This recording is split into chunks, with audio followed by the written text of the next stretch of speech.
से अच्छे होंगे, पढ़ लिख रहे होंगे और स्वस्थ होंगे। और बात करते हैं तो अगले हम लोग चैप्टर में, अगले वीडियो में हमने बात किया था एक्सरसाइज 4.1 का, और वो भी चैप्टर में कौन सा पढ़ रहे हैं, शारीरिक पढ़ रहे हैं, क्या डिटर्मिनेंट पढ़ रहे हैं, ठीक। उसके बाद फिर हम लोग को इसके अंदर दूसरा एक्सरसाइज, अगर इसको हमको स्टार्ट करना है तो इसमें कुछ हेडिंग है, पर उसको जान लेते हैं दूसरे चैप्टर के बारे, दूसरे एक्सरसाइज के बारे में, ठीक। दूसरा हेडिंग है क्या, मतलब दूसरे एक्सरसाइज के लिए हेडिंग पहले आप डालेंगे त्रिभुज का क्षेत्रफल। अब त्रिभुज का क्षेत्रफल क्या होता है, ध्यान से सुनिए। यदि त्रिभुज ए बी सी के शीर्ष बिंदु ए ब्रैकेट में एक्स वाई, जैसे यदि शीर्ष बिंदु क्या, ए एक्स वाई, ठीक, या फिर बी क्या हो जाएगा, बी आपका होगा x2 y2, शीर्ष बिंदु, फिर सी x3 y3 हो जाएगा। तो इसे ही कहते हैं, ठीक, इसे त्रिभुज का क्षेत्रफल कहते हैं। त्रिभुज का जब क्या जानते हैं, त्रिभुज तो ऐसे होता है, त्रिभुज हमारा ऐसे होता है, ये ए हो गया, ये बी हो गया, ये सी हो गया, ठीक। अब ऐसे ही इसमें शारीरिक के बारे में पढ़ना है, त्रिभुज का शारीरिक पढ़ना है, तो इसके लिए हम लोग क्या करेंगे, ये है, अब फार्मूला बनाएंगे हम इससे, ठीक। तो शारीरिक का अगर हम इसका फार्मूला बनाए बच्चों, और शारीरिक का इसका फार्मूला बनाए हम लोग, तो ये कुछ ऐसे बनेगा, कैसे, ऐसे देखिए, त्रिभुज ए बी सी में, ठीक, त्रिभुज ए बी सी में क्यों लिखेंगे, का क्षेत्रफल लिख दीजिए, क्या का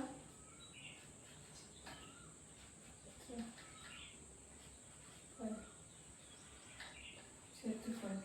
अब ये हो गया फॉर्मूले। अब इसको ध्यान से देखिएगा, जैसे कि मैंने आपको बताया, यदि कोई शीर्ष बिंदु A X Y, B x2 y2, C x3 y3 है, तो उसका शारीरिक रूप ऐसे में लिखेंगे। अब इसके आगे देखिए, 1/2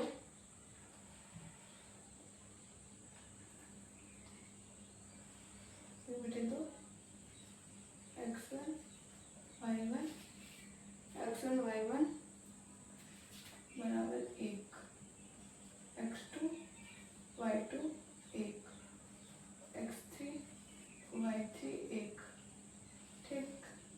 ये आपका ऐसे हो गया। अब ये है आपका फॉर्मूला।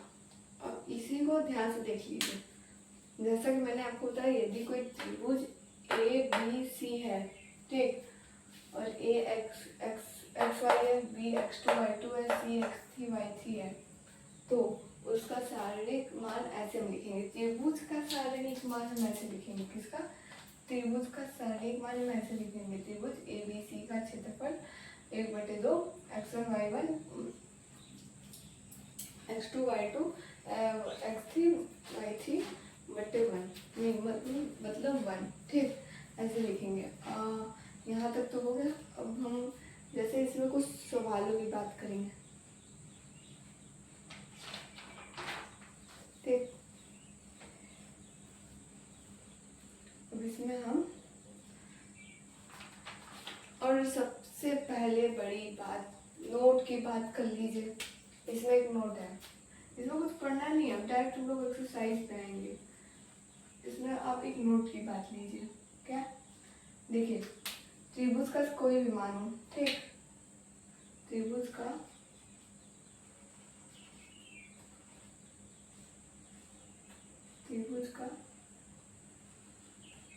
कोई भी मान हो, उसको हम लोग हमेशा धनात्मक लेंगे। फॉर एग्जाम्पल, अगर हम त्रिभुज का कोई क्वेश्चन लगाते हैं, ठीक, त्रिभुज का क्षेत्रफल का कोई क्वेश्चन लगाते हैं, और उसका मान हम इस फॉर्मूले पे रखेंगे और उसका मान माइनस, जैसे -2 आया, -3 आया, -4 आया, -5 आया, ठीक। तो इसको हम लोग माइनस में ना लेके इसको हम लोग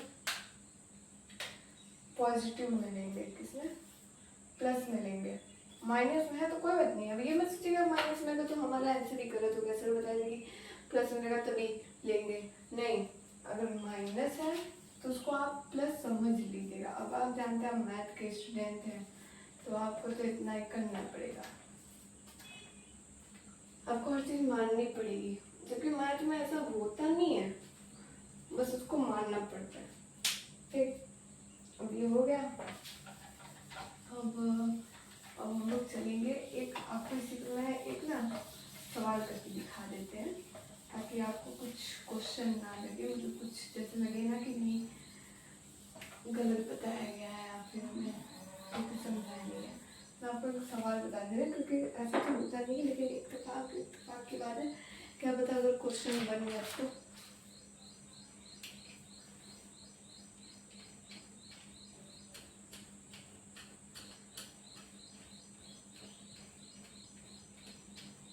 ठीक, अगर धनात्मक हो चाहे ऋणात्मक उससे मतलब नहीं है, लेकिन हम लोग धनात्मक में बस लेंगे। अब हम लोग स्टार्ट करते हैं इसका एक्सरसाइज, ठीक। चलिए इसका एक्सरसाइज देख लेते हैं, फटाक से देखते हैं क्योंकि टाइम है नहीं। यदि सवाल लिखिए आप लोग, यदि त्रिभुज, क्वेश्चन लिखते हैं, यदि त्रिभुज ए बी सी में सॉरी मैं नहीं कह रहेगा, ठीक। वो दरअसल दूसरे चैप्टर में लगता है ना, इसलिए उसको पढ़ाते पढ़ाते वही याद है तो मैं बोल दे रहे कि शीर्ष बिंदु,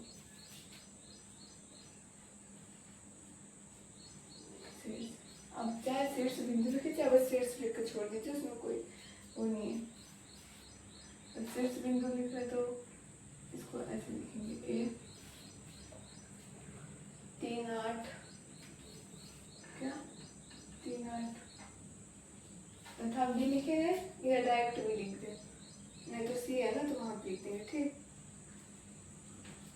यहाँ तो हम लोग बी लिखेंगे -4 2, क्या लिखेंगे -4 2, और सी को हम लोग तथा लिखेंगे, तथा सी बराबर 2 1 ले लें, 2 1 ले लें, फिर 5 और 1, ठीक। 5 1 है तो त्रिभुज ज्ञात कीजिए, त्रिभुज A B C, sorry C ज्ञात करना है ना। अब जो हम लोग सिंपल से करेंगे, क्या फटाक से सॉल्यूशन उठाएंगे और करेंगे। पहले फॉर्मूला क्या था, फॉर्मूला था आपका त्रिभुज ए बी सी का क्षेत्रफल बराबर 1/2 x1 y1 1 x2 y2 1 x3 y3 1, ठीक। ये आपका था, गलती से आव्यूह मत लगाना, गलत हो जाएगा आराम से तुम्हारा। हम लोग शारीरिक निकाल लें, क्या निकाल लें शारीरिक, तो यही करिएगा, कुछ और मत लगाइएगा, ठीक। अब कुछ लोग बोलेंगे सर फिगर पे बता दीजिए, तो देखिए हम आपको फिगर भी समझा दे रहे हैं कि कैसे कहाँ पे क्या हो। मान लीजिए आपका ए है, ठीक। ए कितना है 3 8 है, ये आपका बी हो गया, ये कितना है -4 2, और ये सी है, सी कितना होगा 5 1, क्या होगा 1 ना, 5 1 5 एक हो जाएगा, यहाँ पे एक, ये एक हो जाएगा। अब हम लोग ये आपको फिगर तो बता दिए, तो फिगर को अभी फिलहाल हम लोग कोई जरूरत नहीं है, बस मैंने आपको एक बार दिखाने के लिए किया कि हाँ ठीक है, मान कैसे कहाँ पे त्रिभुज में कहाँ मान रखा है या। अब आप अब अपने हिसाब से देखिए कि आपके ए का क्या मान है। आपकी ए का मान 3 है, आपकी ए का मान 3 है, 8 है। बी का मान क्या है, -4 2। सी का मान 5 1। अब जैसे जैसे जो है मान रख दीजिए, अब मान रख दीजिए, फटाक से आंसर निकल जाएगा।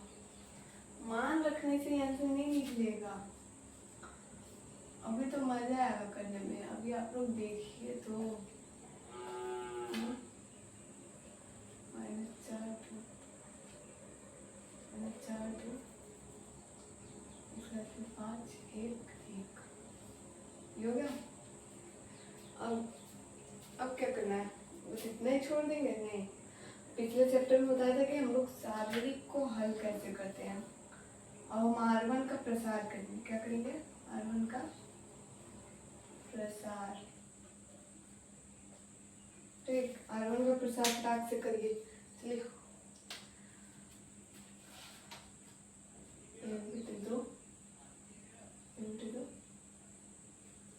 1/2 लिखेंगे ना?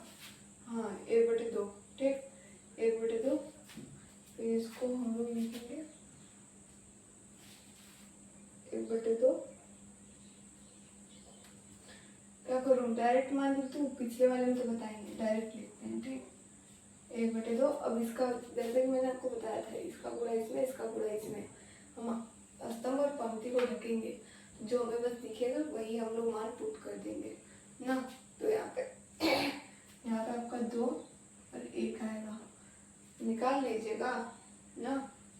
फिर प्लस है तो यहाँ -8 हो जाएगा। फिर इसको ढकेंगे, फिर इसको ढकेंगे, तो जो मान दिखेगा हम वही पुट कर देंगे। तो यहाँ पे आपका मान आएगा -4 -5। अब हम 1 लेंगे, अब इसका भी पंक्ति और स्तंभ ढकेंगे। जैसे ये पंक्ति और स्तंभ ढकेंगे तो -4 -10। ठीक, अब इसको हल कर दीजिए। अब इसको हल कीजिए, हल करेंगे तो आपका मान आएगा टोटल 2 की 3। फिर इसको हल करेंगे तो 3 आएगा, 3। फिर इसको हल करेंगे, किसको? इसको, -72। फिर माइनस प्लस हो जाएगा, प्लस माइनस। ठीक, -40 आएगा, कितना? -14। अब इसको हम लोग अगर निकालेंगे तो ऐसे उसी तरीके से इसका आ जाएगा 1/2 गुणे 74। नहीं, प्लस माइनस है ना, जोड़ेंगे 75 -40। आपका आंसर आ जाएगा, तो तिर्यक गुणा है ना, तो तिर्यक गुणा है तो फिर क्यों लिखेंगे 1/2? जो मान आएगा उसमें हम 2 का गुणा कर देंगे, बात खत्म। ये आ गया।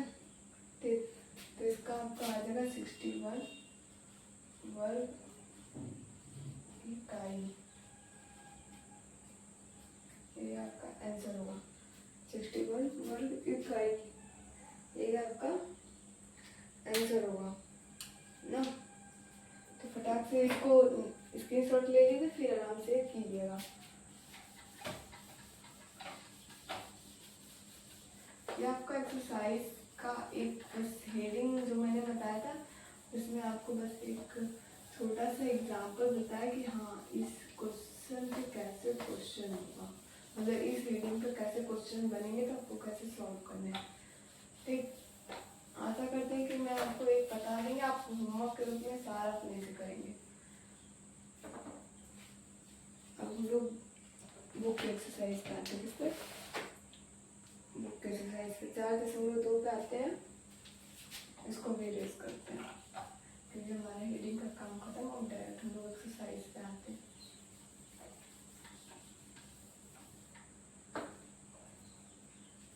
क्वेश्चन पहला, त्रिभुज का क्षेत्रफल ज्ञात कीजिए। क्या? त्रिभुज का क्षेत्रफल ज्ञात कीजिए। क्वेश्चन पहला ये है, मैं थोड़ा छोटा लिख रहे हैं, आप पूरा लिखेंगे।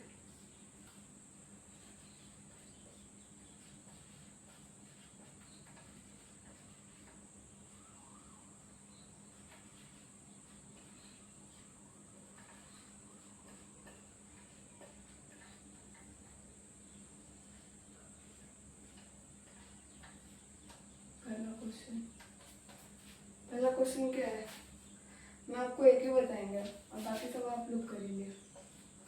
ठीक,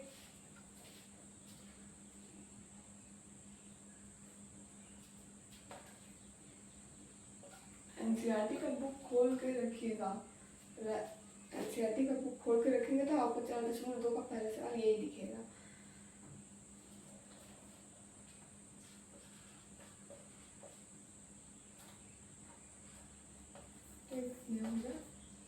अब इसको सॉल्यूशन की बात करेंगे। जैसे बता रहे वैसे ही कीजिएगा, आपको दूसरे वाले का भी आंसर आ जाएगा। फिगर में तो आपको पहले बता दिया था कैसे बनेगा, ऐसे बनेगा, उसका पहले रहेगा। ठीक, अब हम लोग फॉर्मूला लिखेंगे। डायरेक्ट नहीं लिखते हैं, तो कुछ बच्चे अगर अभी आए हुए तो कहेंगे कि ये क्या, ये इनवर्टेड x1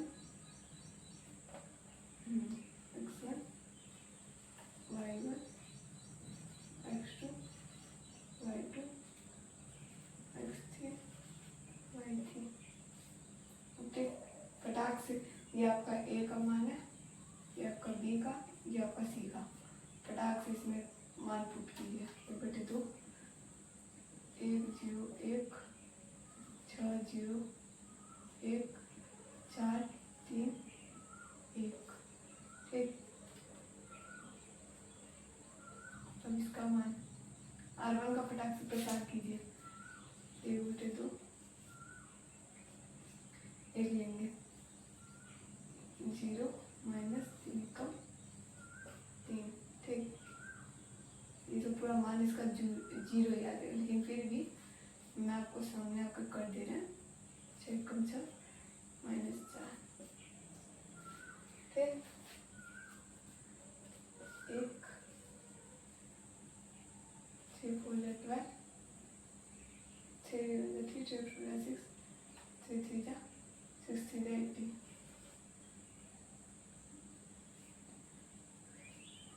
18 -0।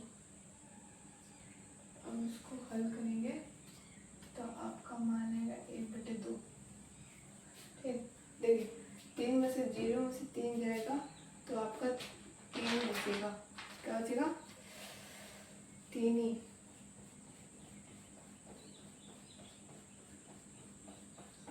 क्या बचेगा? 3 ही बचेगा। ठीक,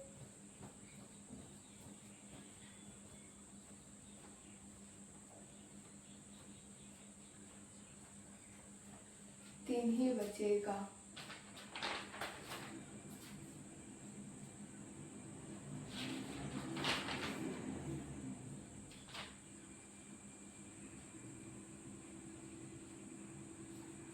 कीजिए, आप लोग कर क्या रहे हैं?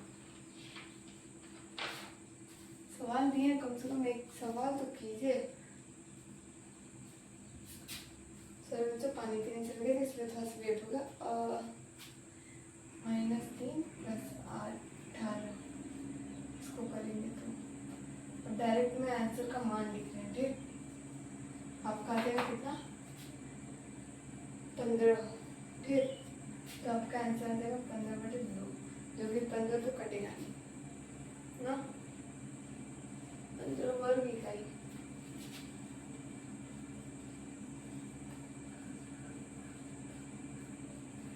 एग्जाम में इतना ही छोड़ देना, इसके आगे हल करने की कोशिश मत करना, टाइम वेस्ट होगा।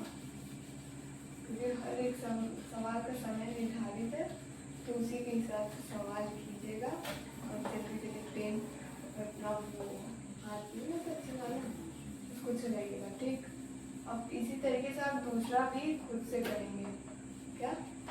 दूसरा भी खुद से करेंगे।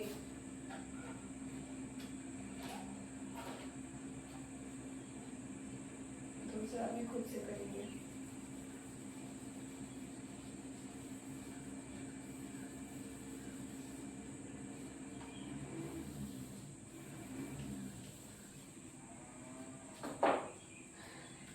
एक्सरसाइज 4.2 का पहला का मैंने एक क्वेश्चन बता दिया, आप 2 क्वेश्चन अपने से ट्राई करेंगे बैठ के। मैं हर एक एक क्वेश्चन बताऊंगा और आप हर क्वेश्चन को अपने आप ट्राई करके लिखेंगे। ठीक, क्वेश्चन 2 क्या कर रहा है, दर्शाइए कि संरेख है। देखिए संरेख है तो इसके बाद हम लोग को एक और यूनिट पढ़ना है, वो है क्या है, रेखा का संरेख है या फिर कुछ बिंदुओं के रेखा होने का प्रतिरूप। ठीक, बिंदुओं के प्रतिरेखा होने का प्रतिबंध, तो इसको संरेख होने का प्रतिबंध, तो आप हम लोग इसको करेंगे। पहले एक हेडिंग डालिए यहाँ पे, दूसरा एक्सरसाइज करने पहले एक हेडिंग डालिए।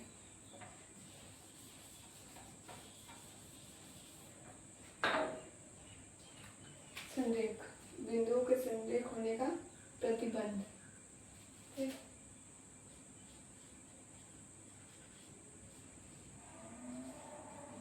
ये है ना, बिंदु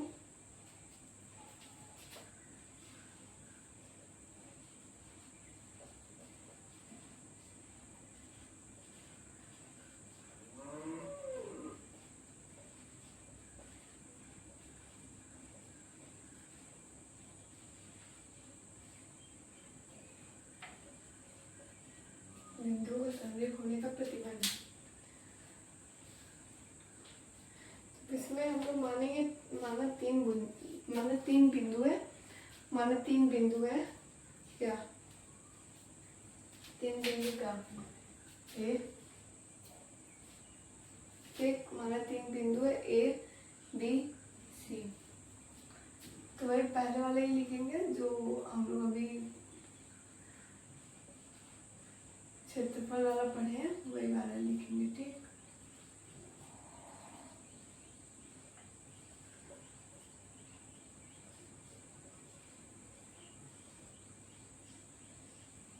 ये माना 3 बिंदु है, उसके बाद फिर यदि तीनों बिंदु हैं एक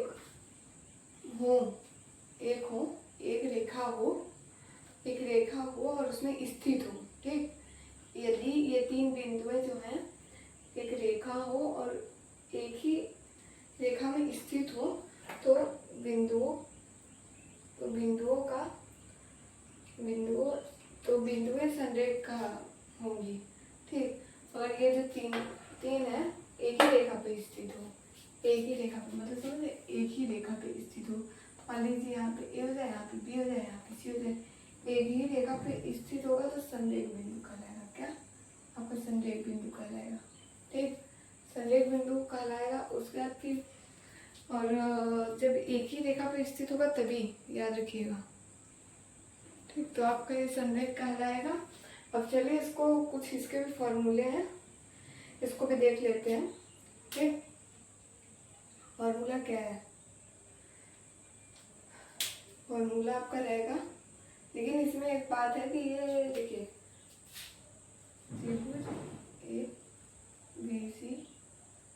ABC का क्षेत्रफल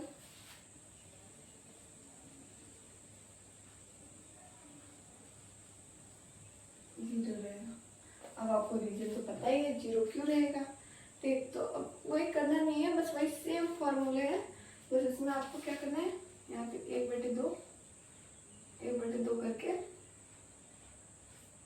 हम लोग लिखेंगे, वही चीज रहेगा, सब वही रहेगा। बस आप यहाँ पे एक चीज़ कर देंगे, जब संरेख आ जाएगा तो बस बराबर जीरो, मतलब बस बराबर आप जीरो लगा देंगे। क्या? जीरो, और कुछ है नहीं। क्या? जीरो। ठीक। अब अगर हम जीरो को अगर इसके में मान रखेंगे तो आपका बस क्या निकलेगा, ये ना, आपको ये मान आएगा करके, आपका ये आएगा, ये आपका है फॉर्मूला। ठीक, ये होगा। अब थोड़ा सा इसको साइड हटाते हैं, थोड़ा सा इसके बाद तो इसके आगे तो कुछ है जान लेते। तो इसी को संरेख बिंदु कहते हैं और ये आपका मेन फार्मूला, यही आपका मेन फार्मूला है, इसी को याद करना है आपको। अब एक हेडिंग आपके लिए और है, उसको लिखिए, दो बिंदुओं से जाने वाली रेखा का समीकरण। क्या? दो बिंदुओं से जाने वाली रेखा का समीकरण। इसको हम क्या लिखेंगे,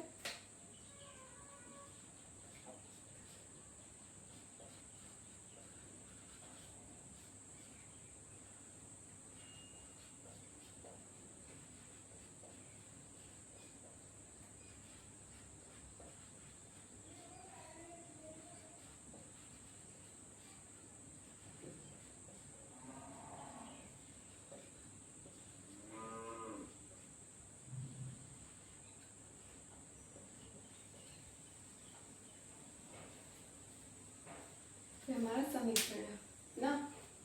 तो इसको हम फटाक से इसको भी देख लेते हैं। इसको हम ऐसे समझिए, माना रेखा एल है, बिंदु, ठीक, ऐसे एक रेखा है, रेखा को मत समझ लीजिएगा आप लोग, एक रेखा है ना, उसका फिर ये क्या है, एक रेखा है ना, एक रेखा है। अब एक रेखा है जिसपे ए तथा बी से होकर जाती है, ठीक, बिंदु एक इसी रेखा पे है, ए बी होकर जाती है इसी बिंदु पर से ए बी। अब इसे ऐसे समझिए, ये जो रेखा है इसी पर से ना एक रेखा ए x1 y1 जाती है ना, x1 y1 जाती है, और तथा बी भी इसी रेखा से जाती है। ए आपका यहाँ पे स्थित होगा, बी आपका यहाँ स्थित होगा, ये x2 y2 x2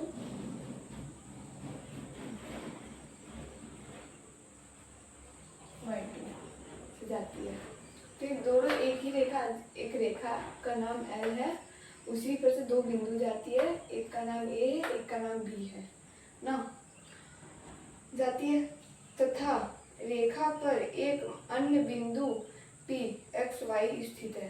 अब एक इसी पे अन्य बिंदु भी स्थित है, उसका नाम हम C ना लेके हम लोग P ले लेंगे। क्या? P। और उसका नाम क्या रखेंगे, उसका नाम क्या होगा, उसका नाम भी x और y होगा। क्या होगा? x y।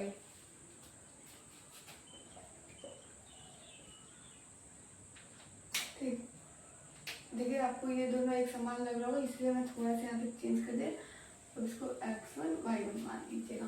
अब आपको ठीक लग रहा होगा, आपके लिए हम चेंज कर दिए, वरना हमारे लिए तो ठीक है। आप कहेंगे सर ये दोनों तरीके जैसा दिख रहा है, तो अंतर क्या है? तो भाई अंतर है, ये एक रेखा इसी पे और एक रेखा जो है वो स्थित है और अन्य बिंदु है ये, ठीक। अब ये तीनों एक ही रेखा में चल रही है, उसका एल नाम है, एक ही रेखा पे चल रही है।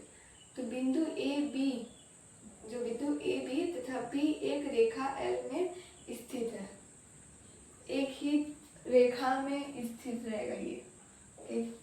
जैसे मैं हेडिंग चुकी करके समझा दूं आपको,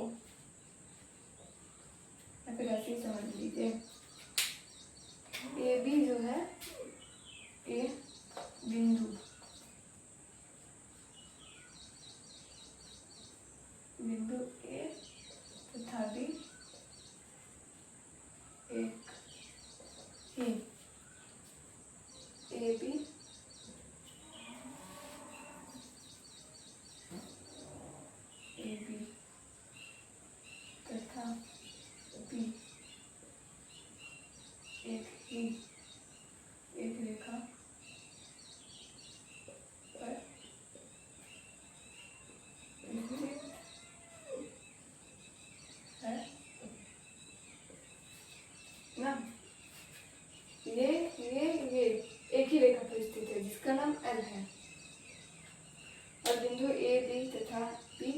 एक है, बिंदु ए बी तथा इसलिए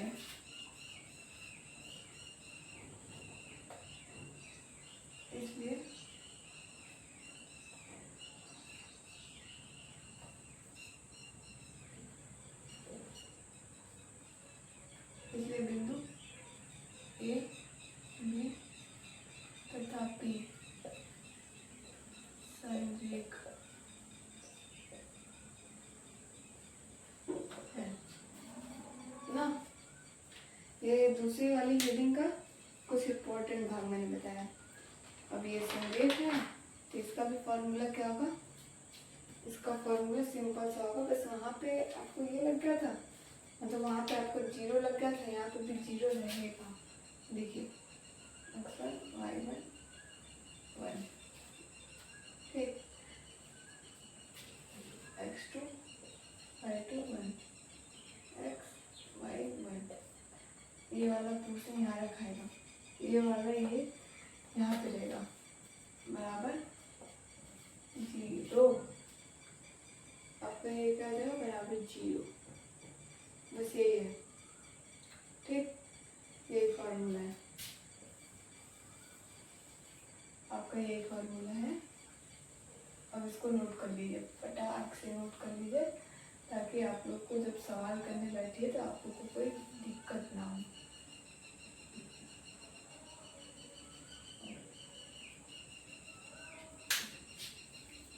ना और फटाक से हम आपका एक क्वेश्चन दूसरा देखते हैं।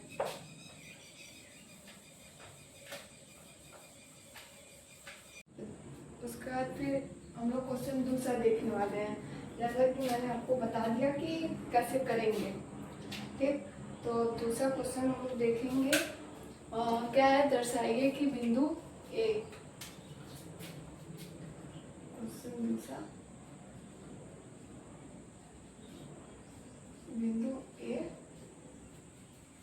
बिंदु ए जो है वो ए ठीक, ए बी प्लस सी और बी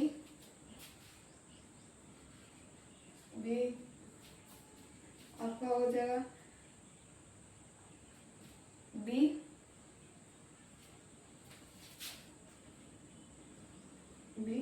सी प्लस ए ठीक, और आपका सी हो जाएगा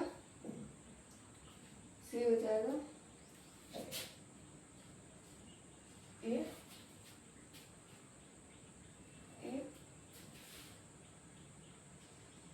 प्लस बी, ए प्लस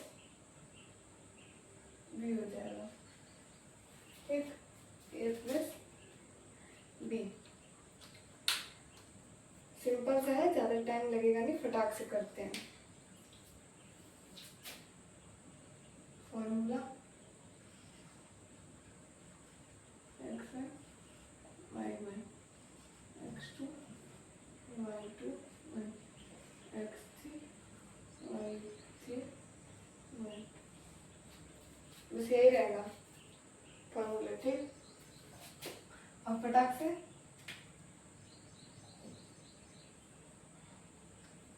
सॉल्यूशन देखते हैं हम इसका क्या होने वाला है ठीक। सॉल्यूशन देखिए,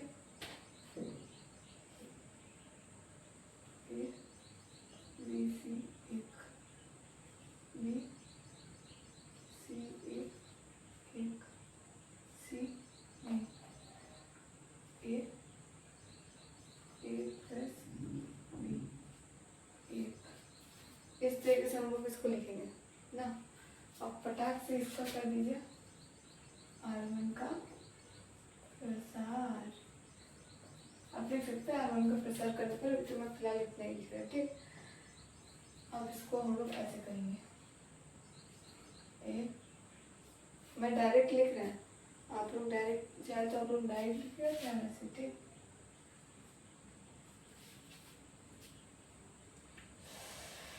भाई लोग है, बच के रहिएगा। ठीक, सी, अब सी हो गया, सी प्लस ए को गुणा करेंगे तो ए तो बचेगा ही ना। इसका फिर ब्रैकेट माइनस, इसको ढकेंगे, इसको ना, देखिए इसको ढकेंगे, इसको ढकेंगे, इसको ढकेंगे, इसको ढकेंगे तो हम लोग को ये और ये मिलेगा। तो इसका गुणा इसमें होगा, अब इसका गुणा इसमें। ठीक, अब माइनस है तो यहाँ माइनस हो जाएगा, हेलो माइनस माइनस, इसका गुणा कीजिए, इसको ढक दीजिए, इसको क्या मिलेगा, क्या मिलेगा,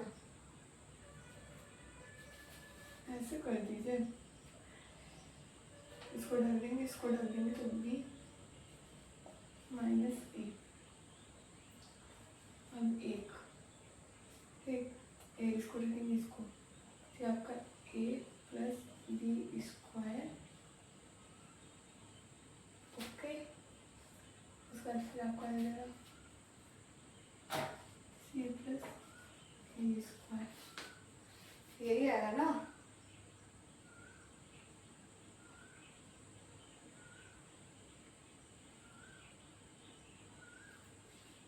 चलिए छोड़िए, इसको नहीं करके हम लोग डायरेक्ट बाद में कॉमन लेंगे। ठीक, इसको ऐसे नहीं, एक और इजी स्टेप है, उस पर देख लेते हैं। तो आप लोग कहेंगे कि वो फिर आया कहाँ से बाद में, क्या देगा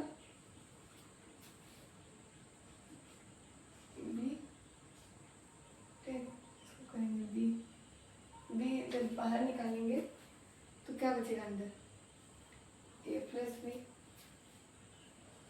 ए प्लस बी, ठीक, अब क्या निकालेंगे, उसमें से ए निकालेंगे, क्या,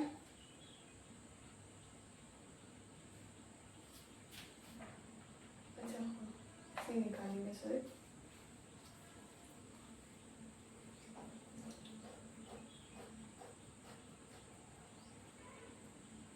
लास्ट में दोस्तों सी है क्या क्वेश्चन में,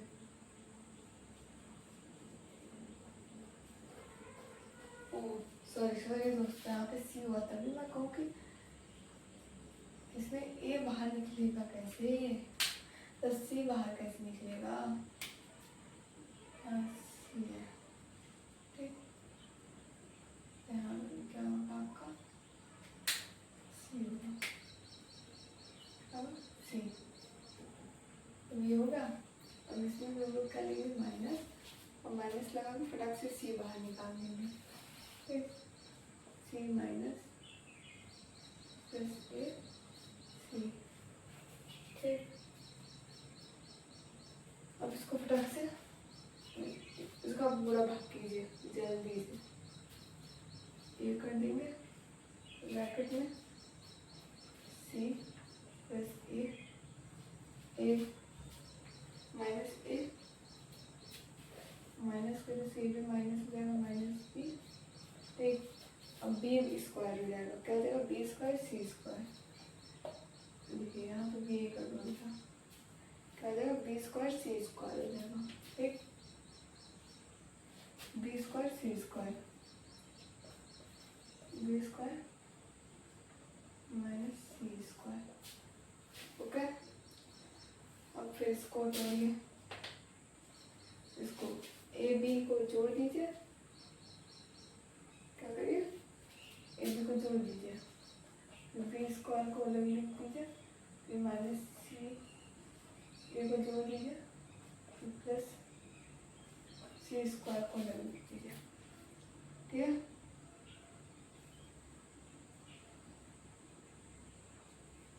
तो दोस्तों यहाँ पे सी है तो ये भी सी माइनस हो जाएगा यहाँ पे,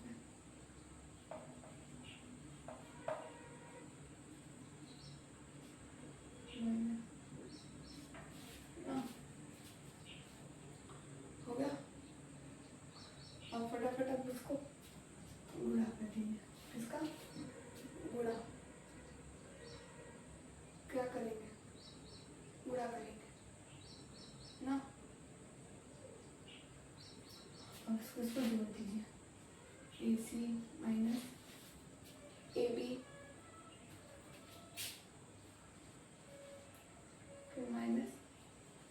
स्क्वायर माइनस सी स्क्वायर ना, फिर plus A B plus B square minus C A minus C square.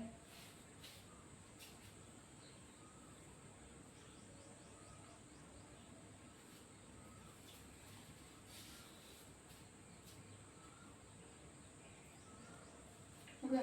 देखिए देखिएगा, ए सी से सी ए कट गया, ठीक, ए बी स्क्वायर क्यों लगाया मैं, ए बी से ए बी कट गया, बी से बी कट गया, सी से सी कट जाएगा, कटेगा कि नहीं? सॉरी दोस्तों, आप लोग प्लस लगा, देखिए माइनस माइनस प्लस जाएगा, आप लोग ध्यान दीजिएगा।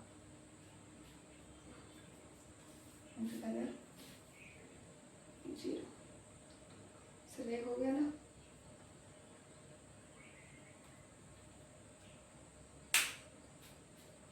चलिए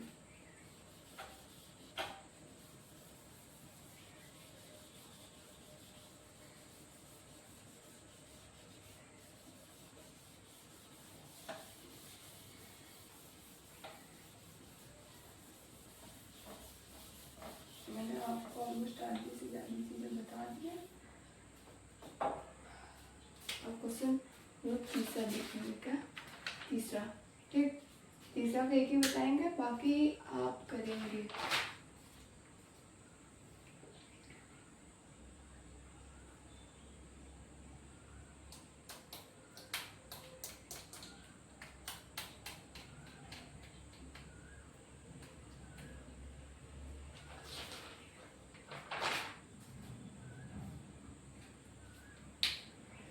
क्वेश्चन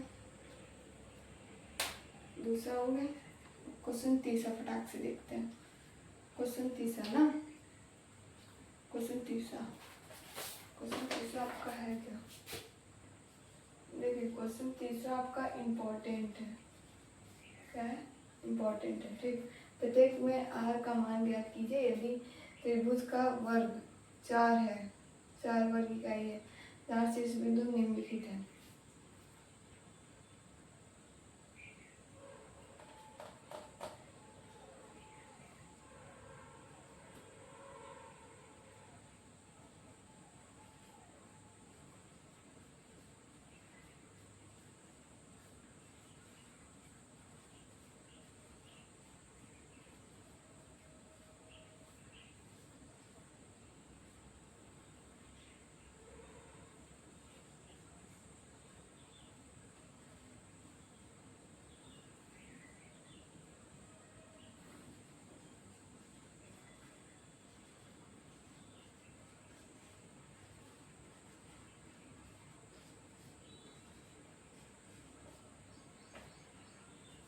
है ना?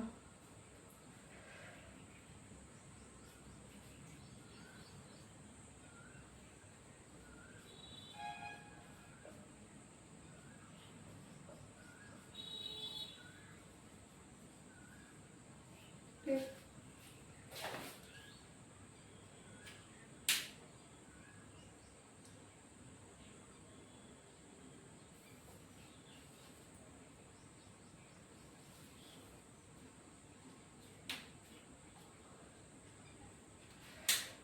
अब फटाक से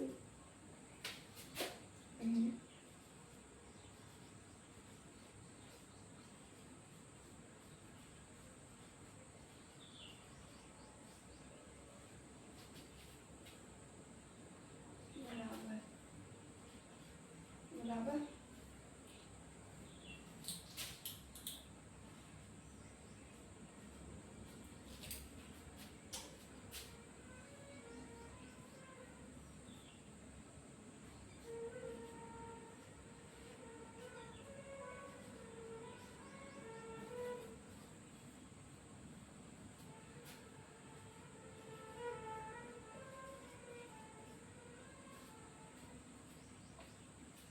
प्लस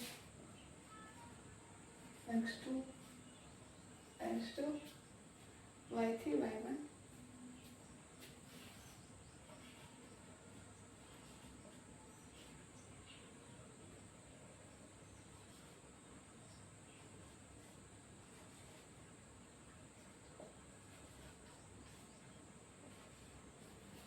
फार्मूला होगा ना।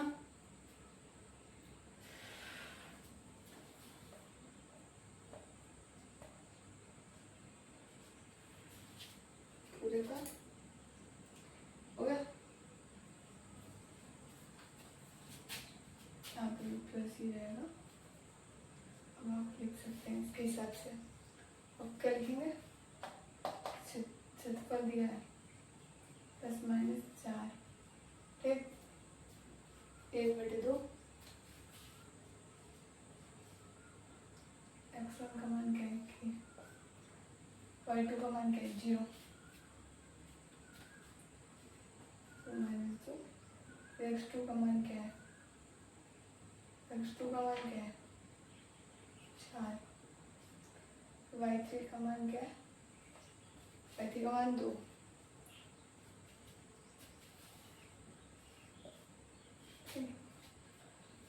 x3 का मान क्या है 0।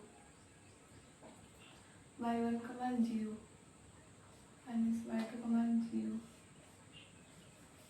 ठीक होगा। फिर यहाँ पे लिखेंगे +-4, इसका वैल्यू पूरा कर दीजिए। हाँ ठीक, कर दिया। इसमें बचेगा क्या, -2 के +8। इसका 2 बचेगा, 2 को पूरा अंदर जाएगा तो -2 के हो जाएगा। ये पूरा का पूरा कट ही जाएगा। फिर 2 बचेगा, 2 4 के 8 ना। अब इसको कैसे करेंगे, और कुछ बच्चे क्या करेंगे, अंदर गावड़े गिल्ला लगा के इसको 2 माइनस कर देंगे, इसको ऐसे कर देंगे। नहीं, अगर पहले मैट्रिक्स से देखिए, 2 के +8 ना बराबर 8। एक बार प्लस एक बार माइनस से हम लोग देख रहे हैं, ठीक। तो प्लस से लेने पर 2 के -2 के 8 -0 बराबर 0।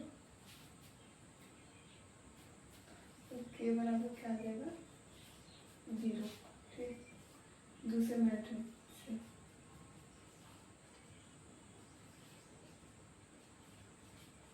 2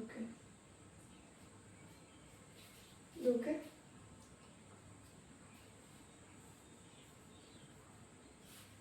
8 8 8 16, ठीक।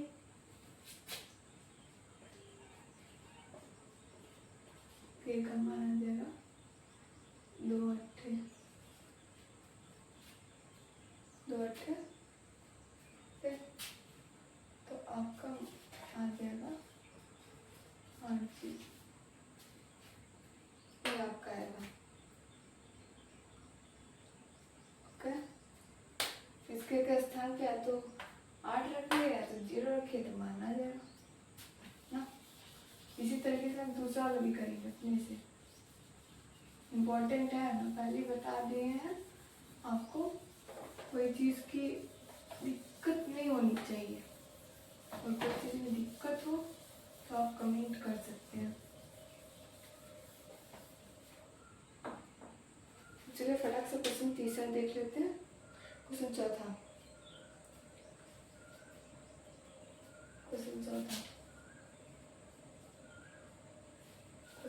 हम लोग देखें, सारणी का प्रयोग करके 1 2 और 3 6 को मिलाने वाले रेखा का समीकरण ज्ञात कीजिए। आगे क्वेश्चन मैंने बताया ना, रेखा का समीकरण याद होगा तो आपको।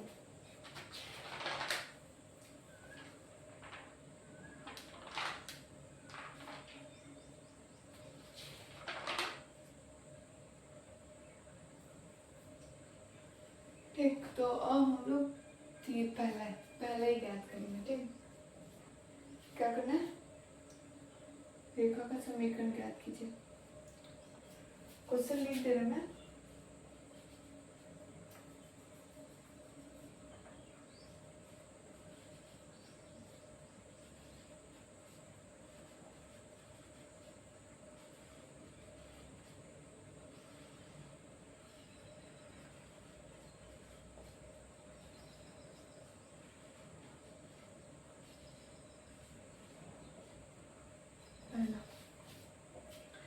दिया क्या क्या है, 1 2 और 3 6। अब इसका सोल्यूशन देखिए। देखा तो मैंने फॉर्मूला बताया था, फॉर्मूला था आपका x1 y1 1 x2 y2 1 x y1। ठीक, अब यहाँ पे हम R3 का प्रसार करेंगे। इसका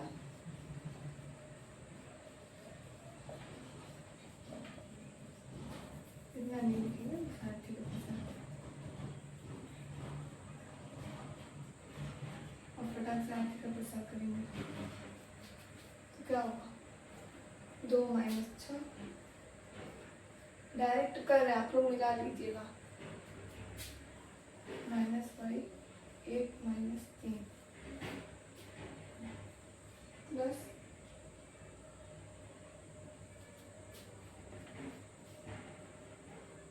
1 6 - 6 बराबर 0।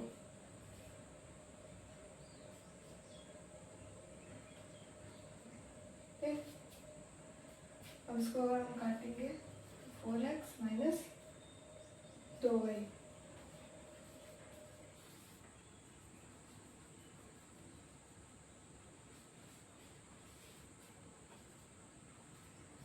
अब कैसे करेंगे, अब हल ही नहीं होगा तो करोगे क्या, तो y बराबर क्या लिख देंगे, हटेगा आंसर 2x आएगा, है ना। तो ठीक, आपका आंसर आ गया, कर लेना। दूसरा वाला भी ऐसे ही होगा।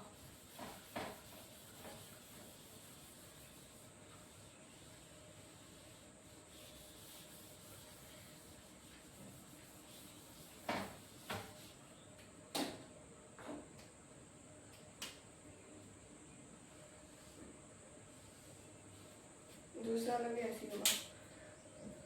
और फटाक से क्वेश्चन 5वां देख लेते हैं हम लोग। क्या क्वेश्चन 5वां क्या है, यदि शीर्ष बिंदु 2 के है और के है तो शीर्ष बिंदु 5 इकाई है तो के का मान ज्ञात कीजिए। आपको हम पहले बताते रहे के का मान ज्ञात कीजिए, तो आपका ये सवाल है क्वेश्चन, रुके मैं बता रहे,